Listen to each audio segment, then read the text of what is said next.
Statement की बहुत wait कर रहे थे कि मैं वर्ल्ड कप के लिए कुछ। আমাকে ক্ষমা করবেন, ভুল স্বীকার করছি। বাংলাদেশকে শ্রীলঙ্কাতেই বিশ্বকাপ খেলতে দেয়া হবে। মহা সুখবর বাংলাদেশি ক্রিকেট প্রেমীদের জন্য। হঠাৎ বাংলাদেশের বিশ্বকাপ ইস্যু নিয়ে কেমন মন্তব্য করলেন আইসিসির চেয়ারম্যান জয় শাহ। দর্শক, গুরুত্বপূর্ণ খবরটির বিস্তারিত জানতে পুরো প্রতিবেদনের সঙ্গেই থাকুন। দেশের ক্রিকেট প্রেমীদের জন্য এই মুহূর্তে সবচেয়ে বড় এবং স্বস্তির খবর, সব জল্পনা কল্পনার অবসান ঘটিয়ে অবশেষে নিজেদের অবস্থান থেকে সরে দাঁড়ালো খোদ আইসিসি।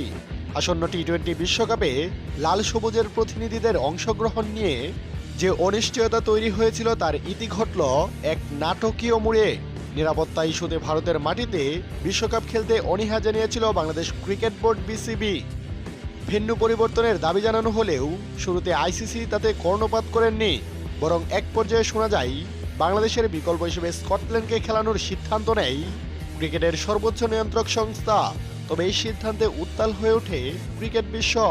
বাংলাদেশের মতো একটি শক্তিশালী এবং জনপ্রিয় দলকে ছাড়া বিশ্বকাপের জয়লুস হারাবে এমন দাবিতে সরব হন কিংবদন্তি ক্রিকেটার ও বিশ্লেষকরা। একে একে মুখ খুললেন সবাই। বিশ্বজুড়ে ব্যাপক সমালোচনা এবং চাপের মুখে পড়ে শেষ পর্যন্ত নথি স্বীকার করতে বাধ্য হয় আইসিসি।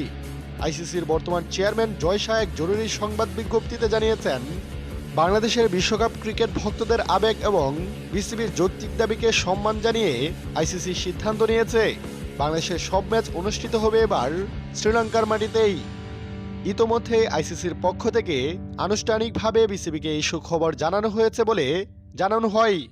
অর্থাৎ ঘরের মাঠের কন্ডিশনে খেলার বাড়তি সুবিধা নেই মাঠে নামবে টাইগাররা। আইসিসির এমন সিদ্ধান্তে বাংলাদেশ শিবিরে এখন বইছে আনন্দের জোয়ার।